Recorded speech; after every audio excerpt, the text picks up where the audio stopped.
Good evening and welcome. Welcome to another episode of Around the Table. I am your host, Vision Coach Alicia.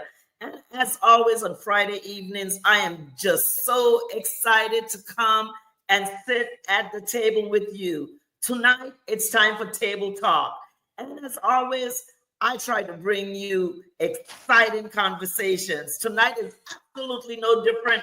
I have a great guest with me tonight. Her and I am going to bring her up so we could get started. But before we do, listen, would you just go to my Facebook page, share this out, go check out my YouTube page, whatever it is that you have to do, invite someone else to come and sit around the table. I help women 50 years and over who are thinking about retirement and women who are 60 years and over who are planning their retirement to get started. What is started? START. Simply take another risk today. So, on this episode tonight, we're going to talk about healthcare. And normally, healthcare is around when you're starting to age. Most of the times, we are not ready, we're not set up, and we need help. So, let me bring up my very special friend and guest this evening. Liz, come on up and sit around the table with me. Good evening. How you doing tonight? I am fabulous. And yourself? I'm great, and you look fabulous. Thank you for taking the time out of your Friday evening, all the way from Mississippi, to join me tonight. I am just so happy that you are here with me tonight. Listen, Liz, I am getting ready to jump right into our conversation, but before I do, found out something about you that was super interesting, and I would like to share it with my audience tonight. Guess what? Liz was entered into the introduction into the Hall of Fame 2025 of Mississippi. Is that correct? Yes. It is the Best of Mississippi and Be Empowered Mississippi Chambers. They did an induction Hall of Fame, and it's from past award winners that have won awards in Best of Mississippi Chamber award events each year. And this year they did a Hall of Fame induction, and so we all got like stars, like you do in Hollywood. We got Yes. Hollywood stars. Yes. Yes. I live in California, so I am very familiar with those stars. I have I bet. actually gotten to walk on the stars, and I see it peeking out I was behind gonna say yes. You see behind the me? wall. I Look bet. at Yes, I am super excited. But that's not all that I learned about you. Here's Uh something else that I dug up that I found. You also got the prestigious Best Mississippi Pink CEO Award. Tell us what that is about. Well, I'm still learning about that myself, really, because I got nominated for the award and was actually awarded that Pink CEO award, which Dr. Kathy Amos, who is over that chamber, told me now that you won the Pink CEO award, there's like this next circle of people that you are in. And so now Pink CEO basically is recognizing women who are CEOs and owners of their own businesses. And it's pink because, we're girls. Yeah, we got to be feminine with things like that. That's right. Well, you know what? That's a good lead right into our discussion tonight. As a business owner and the owner of Hoops Care LLC, compassionate in home care services. Mm-hmm. So, Liz, tell us a little bit about you first that you would like us to know. And then let's dig into this because I'm very interested about home health care. And I'll tell you why as we go along. Okay. Well, um, I'm from Mississippi originally. I've lived in a few other states over the course of my lifetime, but I actually started in a caregiving role at the age of between 9 and 10 years old. My mom got sick, and so my dad had to work to support the family, and my grandmother came and stayed with us, but we also had to help out with caring for mom, and that was everything from. It eventually got to the point where we had to help bathe her and changer and all those kinds of things that your young, even early teen age children should not have to do. But unfortunately, in those days, that's what family does. Yes, yes. And, Well, I'll tell you one of the reasons why I was really excited about discussing this with you, because I had a journey. Back in 2019, two hurricanes hit the Virgin Islands, where I'm originally from. It okay. destroyed totally my elderly parents' home. And I had to go bring them back to California to live with me. And when they came, they both started to get very ill. My dad had already had Alzheimer's, and the shock of the hurricanes really devastated my mom. So I brought them back to live with me, expecting that I was going to revitalize them, and it didn't work out like that. And in the middle of that, my cousin also that was in the hurricanes, she came to live with me, and we discovered that she had a terminal cancer. So here I was, Liz, taking care of 3 people at the same time. And I was doing it because I loved them, but I didn't realize how much it was doing to me mentally. And the good thing about it was I have one son, and he lived with me at that time. And so he would pitch in and try to help me at times. But I am telling you, that was one of the most strenuous, most humbling also. Yeah. As you said, having to bathe them, have to change them. It caught me so off guard. But through it all, it made me realize and to have the compassion for people like you who dedicate your life to doing this. So let's talk about your business. Let's talk about you as an entrepreneur. Let's talk about why. Well, you said why you really started this, because it entered into your life at an early age. But now, where are you in this healthcare, compassionate home care business? Well, and I will tell you, I also worked in a nursing home when I was in college in Missouri. So that was even more caregiving experiences that I encountered in a totally different realm, because it was a nursing home and we cared for a lot of what we call ambulatory people. There was 2 wings to the home. One was very ambulatory, the other was very bedridden and very very ailing, I would call it. But what happened, I've spent some years in healthcare because that was not the field I went into. I've worked in numerous different companies, different positions, but I think everything I've done has brought me to the point where I am today, as far as my skill sets and my dealing with the public and working with people like I do. But what happened, really, how I got this started, was in December 2021. I was working for a nonprofit that was it was not a good feeling and just wasn't working for me. And I was praying and saying, okay, Lord, I know there's going to be something different for me to do. And I thought, there's all these people who need transportation. They can't get to doctor's appointments. They can't get disability because they can't get to the doctor. So I thought, okay, I'm going to start a transportation business. I'll use my car. I'll transport these people. It'll be my little thing I do. And so I did that in January of 22.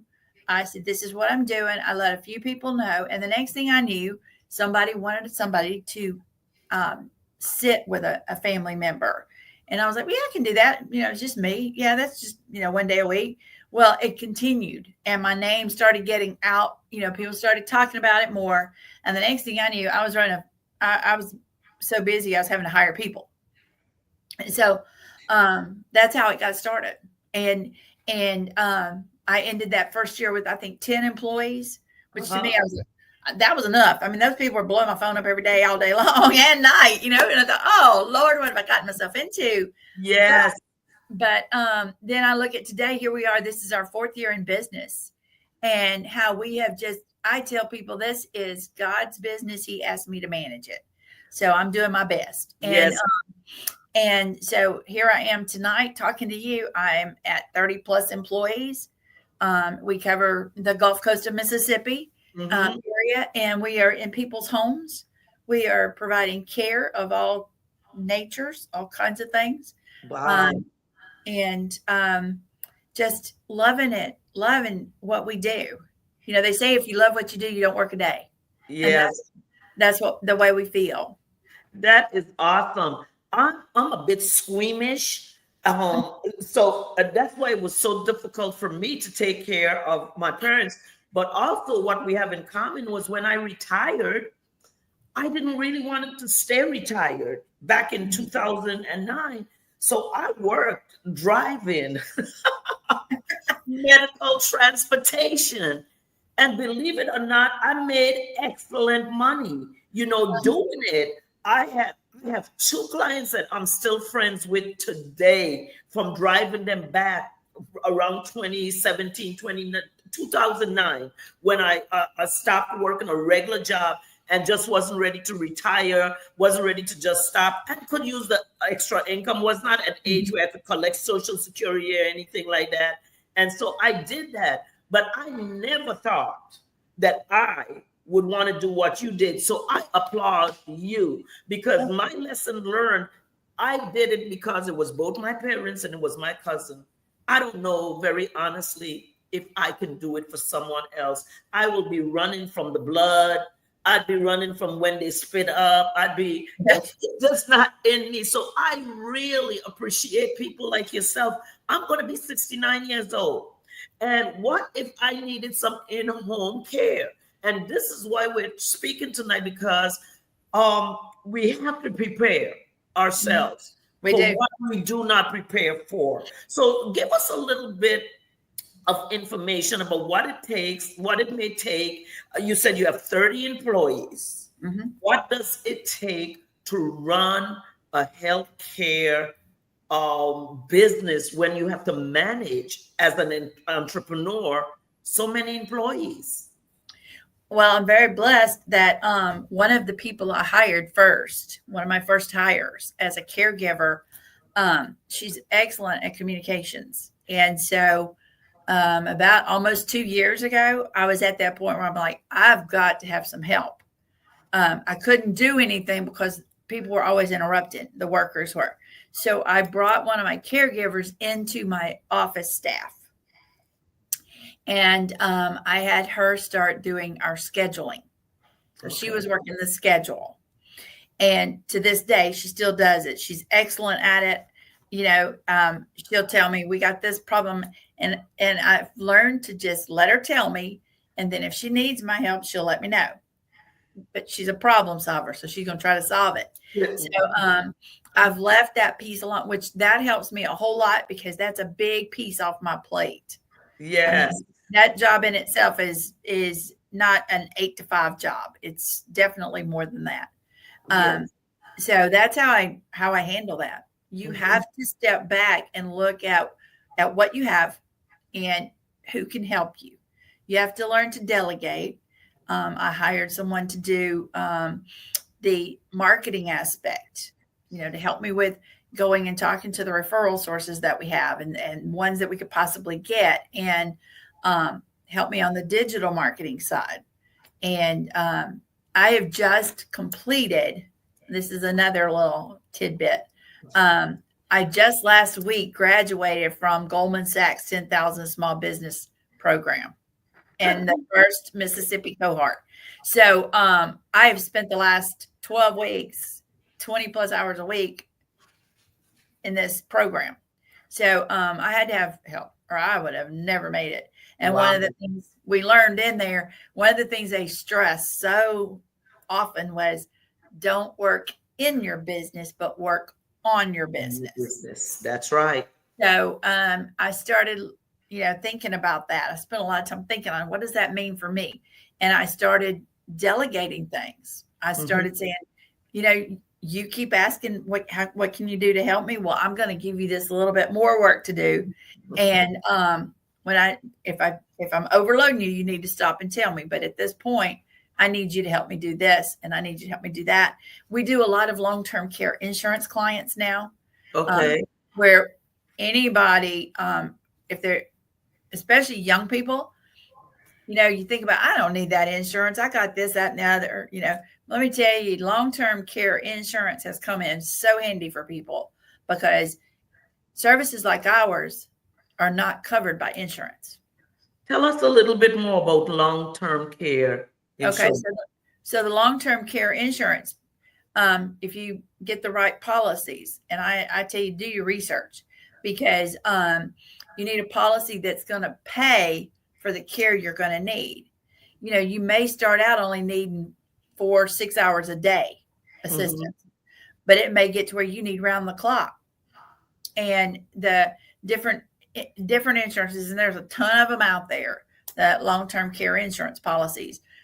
You want to make sure that it's one that, number one, it doesn't cap you, and number two, that it does benefit you to where if you do need 24/7 care, it covers it. At least if it doesn't cover 100%, at least cover you 80% or some, a high number, because it's not cheap. It's expensive. You're looking at depending on the rate that a company charges, a weekly fee could be upwards of $4,000+ a week just for the care. Yes. And that's 24/7 care. We have to, you have to document it. You have to report into the insurance every week so that they're getting reimbursed every week, the clients. So that's something else that I handed off to the girl that does my scheduling. She can get the schedule done and she can do this and, a few other tasks. She's now helping with payroll. Yes. So you found out as an entrepreneur that you have to put systems in place. You have to put the right people in place, doing the right things in place so that you could work on your business instead of in your business.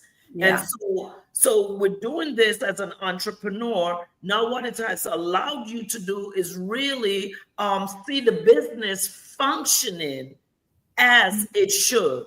That's interesting. So Liz, the home health care industry, how huge is it?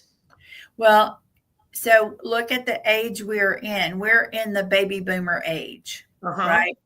And time. And over the course of the next 5 to 10 years, the baby boomer segment that and this type of business is looking to be billions of dollars that companies coming along can partake of that little piece of the pie and get their share of it. But it will be an industry that will be high dollar in just the next even 10 years from now.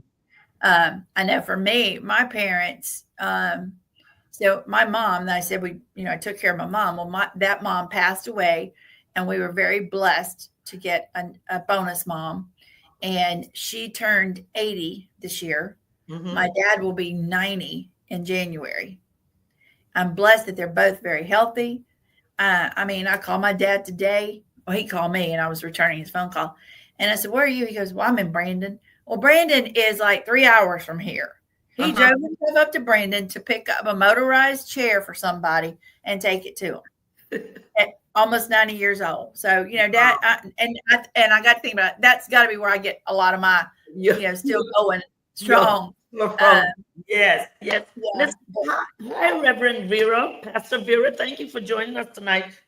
I see you. Thank you, Coach Ann, for checking in. And Nona, I see you tonight. Will you all go ahead and share out the broadcast? Because tonight this topic is awesome. Listen, I am Vision Coach Alicia, and this is Around the Table. And tonight we are having table talk. My guest is Liz Hoop of Hoops Care LLC, and this is a home care business. She is a top-notch entrepreneur who started this business from scratch, has developed it up to now that she has 30 employees, and it can still grow. I think she's trying to put a cap on it so that she doesn't, but you're not. Okay, it's great. That's good to hear tonight. Listen, as a caregiver, one of the things that happened with me is I found myself, Liz, walking in a place of fear.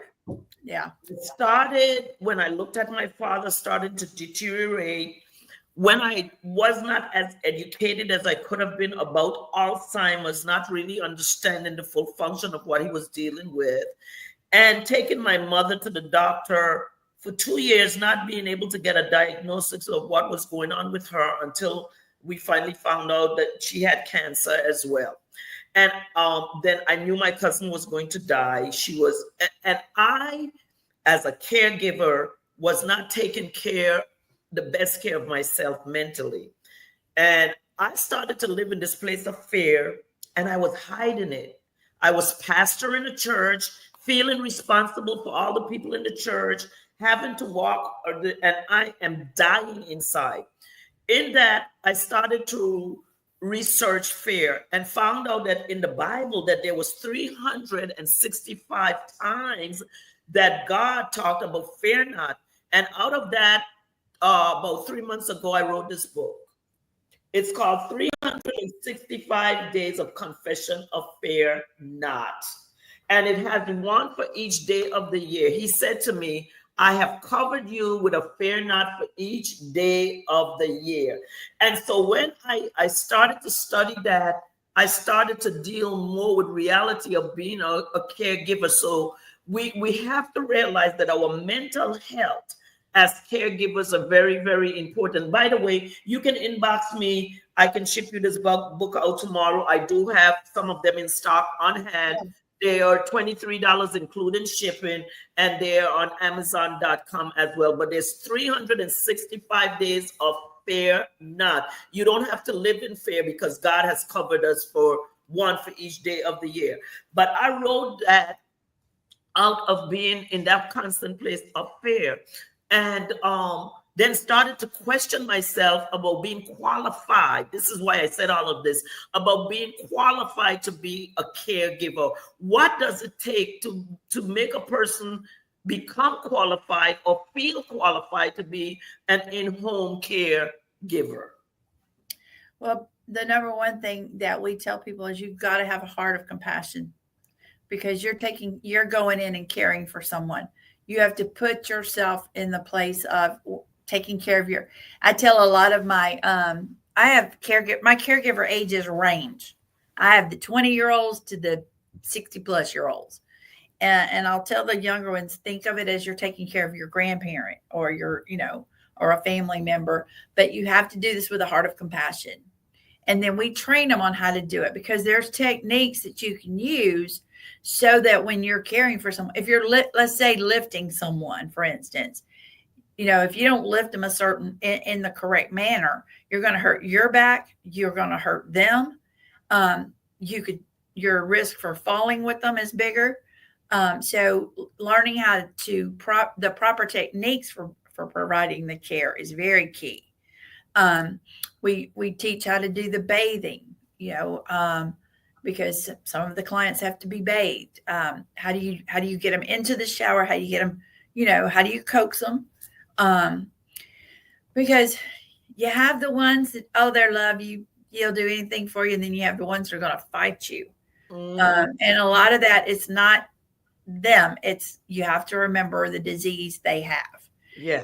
And that's, a lot of that comes in the Alzheimer's sector. The Alzheimer patients tend to fight you more when it comes to things like bathing and showering and eating.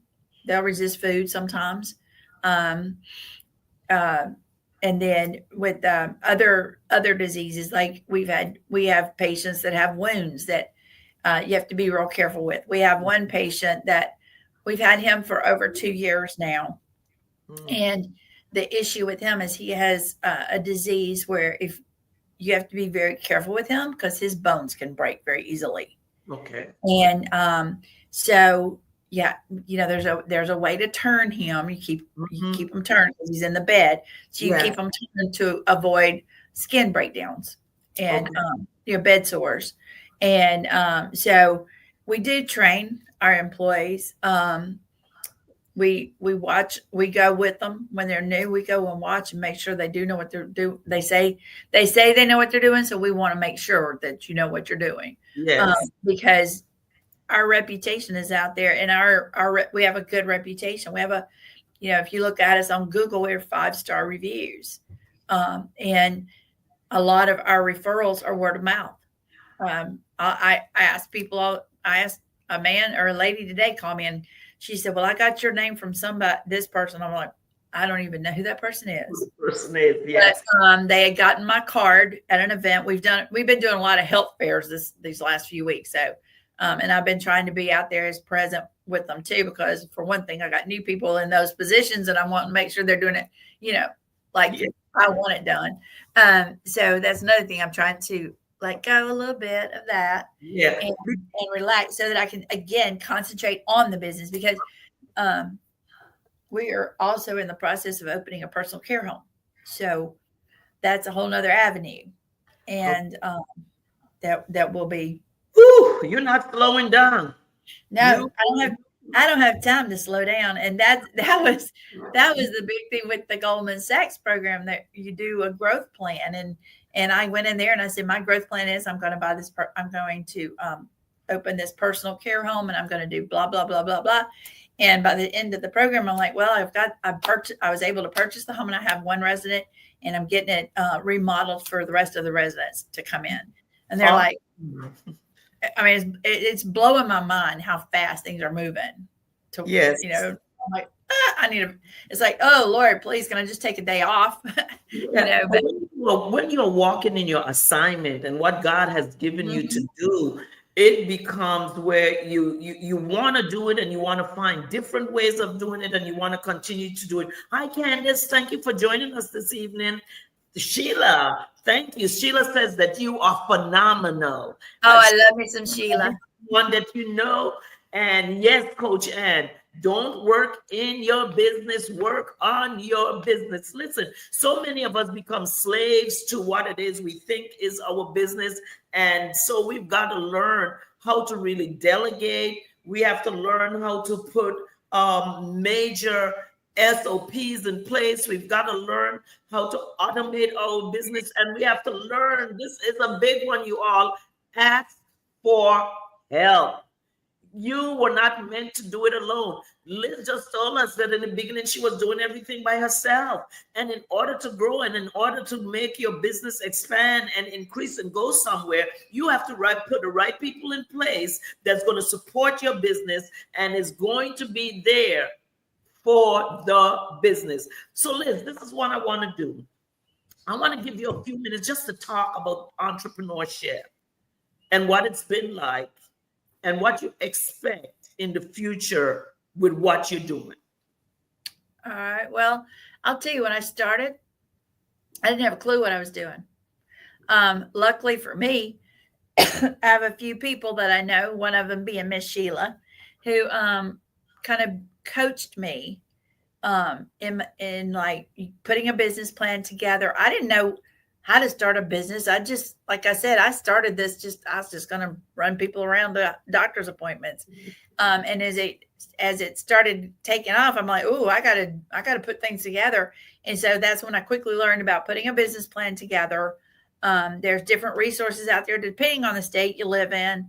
There's different resources you can utilize to help you with getting your plan in place. If you need, eventually you may need a lawyer.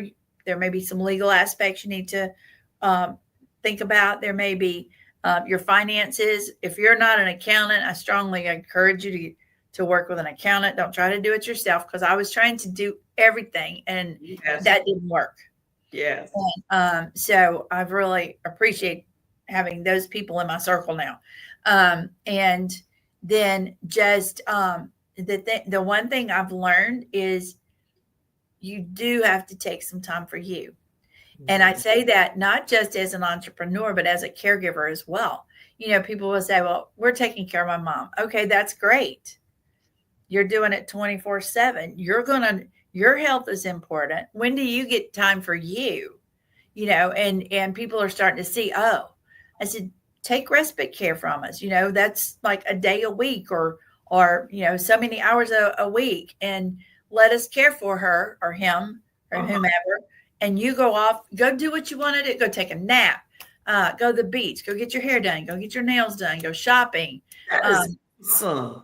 So you provide as a home care. This is like major for me to hear that if someone is a caregiver, that they could understand and be clear that they're someone like you with an agency like yours could come in. They could take a 2-day vacation if they needed to. Yeah. And breed. I did not know that. I have a young lady that's watching me right now. I thank God for her because she was there when I was taking care of all these 3 people. And she come in because my dad, it was difficult because he had a what you call those things, and a catheter, and he would pull it out, and then the ambulance would come, and it got so overwhelming for me. But she was there. She stepped in when she saw that I was on overload. She was able to say, "You need a break. Let me take care." And she started calling my mom, my dad, and she cared for them like she was their mom. But it didn't hit me until you just said it, that that's what she was actually doing, allowing me to maintain my sanity because I was doing so much at one time. And you provided that. Listen, I hope you all are listening carefully because we all are aging. We all have baby boomers that are older, and we need to know the right resources to go. Let me put on here, any of you that are in the Mississippi area or the surrounding areas, this is how you get in touch with Liz. She has a website. It's running across the screen. She has an email. And if you don't know, ask questions. She said it. I started out thinking I was just going to be driving some people back and forth to their appointments. And look at what God has done.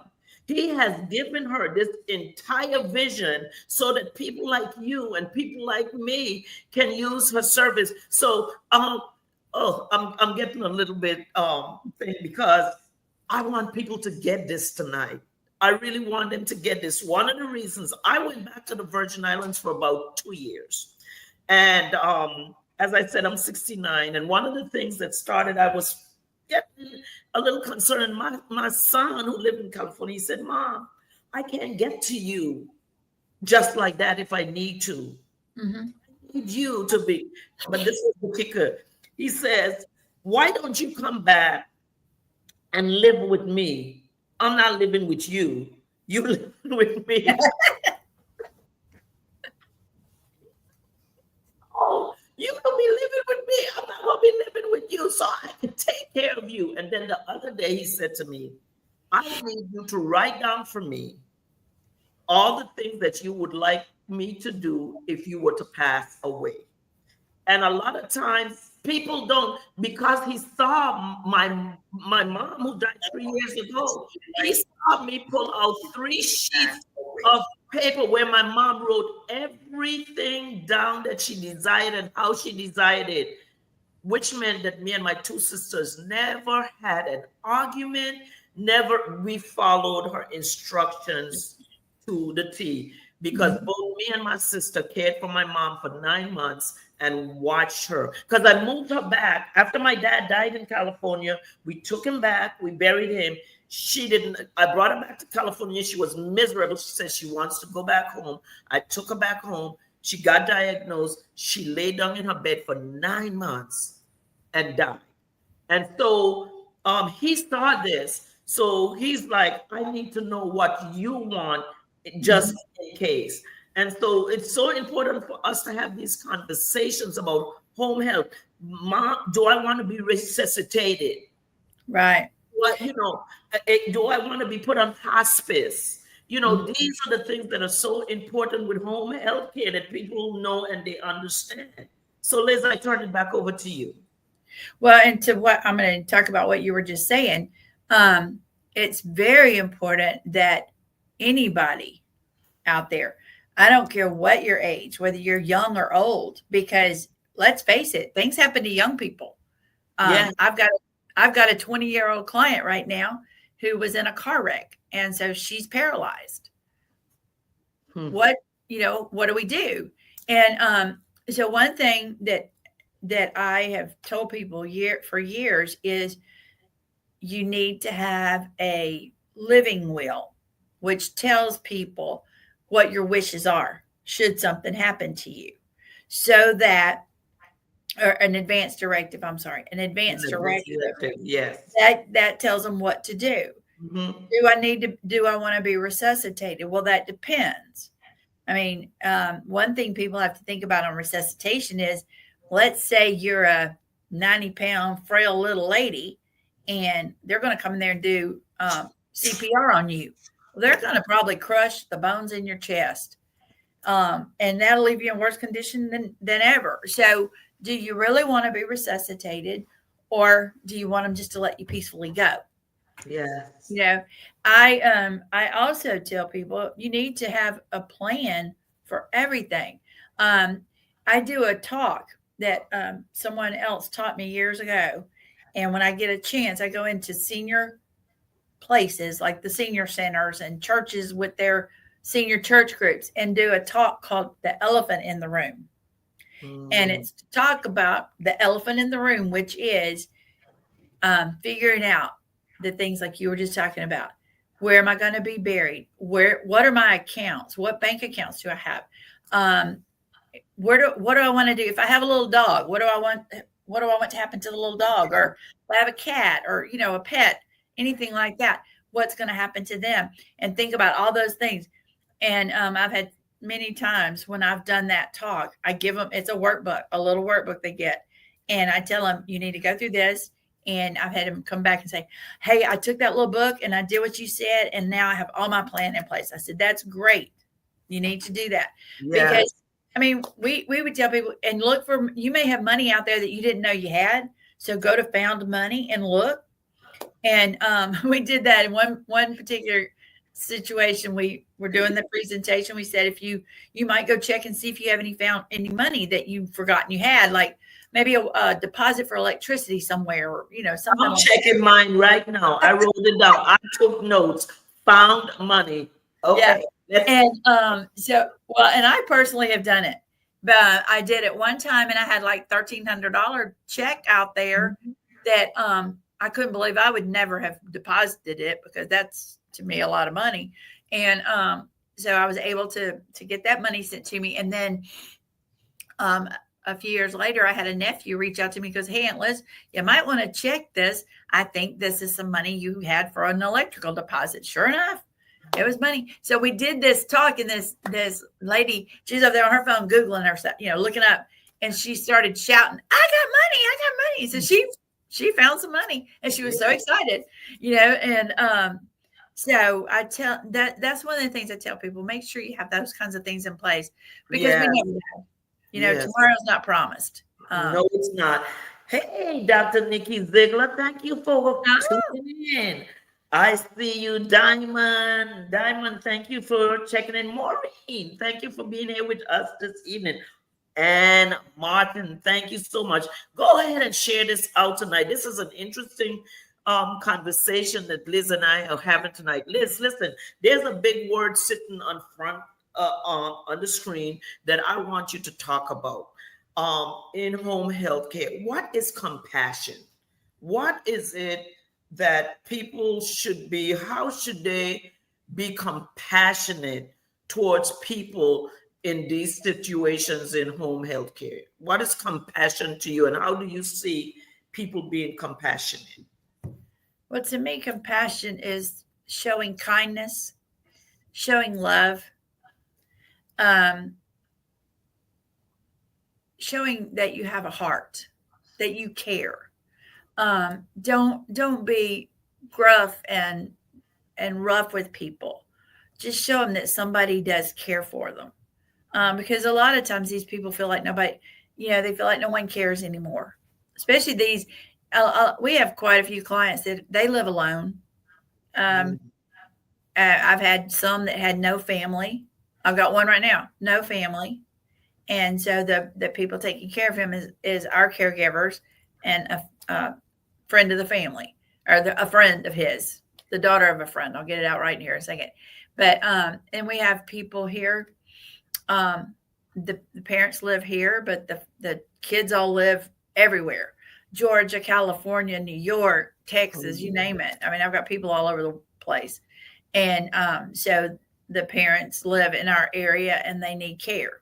So instead of them, and they don't want to move. So instead of their children moving here to take care of them, or because it would disrupt all their life, they hire a company like us to come in and take care of mom and, make sure she's getting what she needs, or dad. We have dads too that we're taking care of. So, but to me, compassion is just what I just said. It's showing them that you have a heart. It's showing them love and kindness, and that somebody does care about them. Awesome. Did you ever had a patient or client that you had to actually prepare to transport them, to move them to a different state for a relative, to intercept them or anything like that? Is that something that you do? Have you ever? I never had that. Okay. No, I thought you were going to ask me if I ever had a mean one. That one to fire. I've had a few of those. But no, I have had the patients that we had a lady that we were taking care of. We checked on her twice a week, and the daughter called me one night, and mom had fallen. And so we ended up with her going to the hospital. And when she was in the hospital, they told the daughter then, mom can't live alone anymore. She's got to go to a facility. So we scrambled. I found her a facility that we could put her in. And actually, the daughter sent us, paid for us to pack mom and move her. So we did that. We moved her into a facility where she told her children that she loved it because she now had slaves to take care of her. Oh my gosh. Because the aides are there to bathe her and do all this. So she thought she had slaves. And I'm like, no, honey, no, we're not your slaves. Wow. But, that's interesting. Listen, once again, this is Around the Table, and I am your host this evening. I'm Apostle Dr. Alicia George, and I'm sitting here this evening speaking with Liz Hoop, who is the owner and CEO, entrepreneur, boss lady of Hoop Cares LLC, located in Mississippi, but she does surrounding areas. And once again, I just want to remind you about my book that I told you that I wrote, 365 Days of Confessions of Fear Not. Wrote this book when I was taking care of my parents because I was riddled in fear that they were going to die, fear that I wasn't taking care of them the best way that I could, just in a place of fear. It's $23. You can DM me for it, or you can get it from Amazon.com. The $23 does include the shipping. 365 Days of Fear Not. My DM is just Alicia George. It does not say Apostle Dr. Alicia George. It just says Alicia George, and I take any form of payment that you want to give me, and accept checks right now. I don't take checks. Not right now. We have to work something else out. But Liz, before we end tonight, how long have you been doing this? You said 4 years? This is my 4th year in business, yes. 4 years in business. And from doing this for 4 years in business, what are some of the lessons that you have learned that you do not want to repeat as an entrepreneur? One is I'd like to figure out how you don't work 24/7. I have learned the things I wouldn't do. I don't really know if there's what I would not do if I had to do it over. I would look for, I would bring in people to help quicker than what I did. Okay. Because it does help to have the people in your group. You don't have to hire them. You can do some outsourcing, connect through networking with people.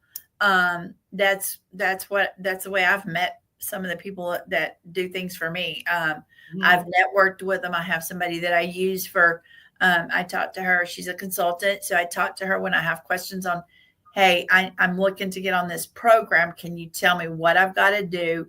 And she's guided me through that process. And then I have, people who are still mentoring and coaching some. And then I have the accountant. She's not on my staff. She's someone who I connected with, and she does QuickBooks Online, which is how I do my books. Yes. And God love her right now. She's in the midst of cleaning up the mess I made. And thinking I knew how to categorize. But so I've gotten connections in different aspects. And then I just recently connected with an attorney. One of the things I've been told to do or advised to do, let me put it that way, is to trademark your logo. Yes. Because you want to protect your business. Yes. And that's key, because people will, everybody knows there's hackers out there all over the place that'll try and, we're so-and-so. No. Yes, that's really a fact, because I'm actually in the middle of trying to trademark something that I have been using for the last few years, and I really just found out that someone else has something so similar to it, but the way that the person that's working on it for me is going to get around it is they're saying that they're going to choose some categories or something that it's not. I don't know much about trademark, because I want to take something I'm doing to the other level. I need to do that. So that's important. So this is going to be my last question of the evening for you. Are there organizations out there that you are part of? Say, like if there's a dentist, there are dental organizations. If there's a lawyer, is there organizations for home care that meet like on a yearly basis, where you all go and connect and you all discuss and have conversations about healthcare? Really and truly, there may be. I don't go to any of those. What I do participate in is caregiver conferences. Okay. And that's well, I guess so. To answer, let me back up. So what you just asked me, I guess that's basically what that conference is for. It's for people in our industry to go and to learn. But it's also for people not an agency. They do family caregiver conferences as well to help, help educate people on what resources are out there. And then, of course, you go to those, and there's all of the companies like us out there with our tables. Hey, come talk to us. Look at our stuff. And but yeah, I guess that's what we do, or how we get together is we do the caregiver conferences. There's networking groups that some of us belong to, but we're not all healthcare. Okay. It's all the groups, you know what I mean? It's all the industries that get together. So yeah. Awesome. Well, listen, I want to leave you all tonight on this point that I think that Liz made, that I think we all need to pay attention to. She said that it does not matter how young or how old you are, but we need to start looking at getting things in order, because we never know when we're going to need home health care. You can need it at a very early age. You can need it at a very late age. But there's sometimes and some point in your life that you may need this. And if you do, you need to find out as much information about it as you can. And major thing she says is to learn to write everything down that you want people to know, that you need them to know about you and what your desires and what you would like to do. So Liz, I'm going to give you just a second to tell the people whatever is on your mind, whatever you may want to leave them with before we wrap up this evening. Well, one thing that you were just saying is telling people, all that. One of the things you really also need to make sure is included in that information is passwords. We all have phones, computers, whatever, that have passwords to get us into places. So those need to be put where somebody could get to them if they need to. Your bank password, for instance, okay. In case somebody needs to get to the bank account. And I'm an open book. If somebody's got questions they want to know, well, I live in Louisiana. Okay, great. How do I get started? Well, I would tell you, first of all, to check and see if there's a small business incubator of some sort over in your area and tie into them. Or we have a organization here, that small business development, SBDM, which is small business development. They help you. They help you a lot. They'll give you, and it's free help. It's government funded, I guess. And they'll give you business coaches, and they'll help you write business plans and all those things that you need to do if you're getting started in your business. Okay. Well, great. You are off to a great start. I mean, you started out just with an idea, and that's how businesses get started. You started out with an idea. Let me take these people to their appointments. And that's where your mind was at that time. But look at where you are today, 30. Yeah.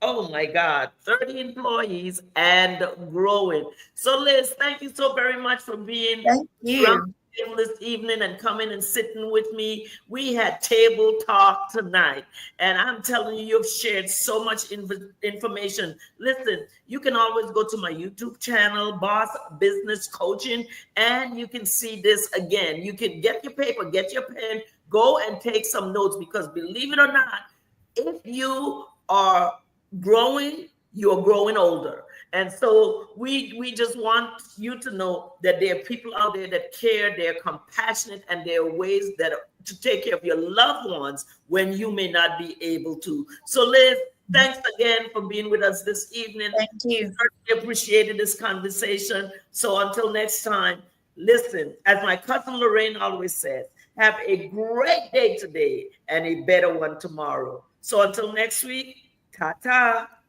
Bye-bye.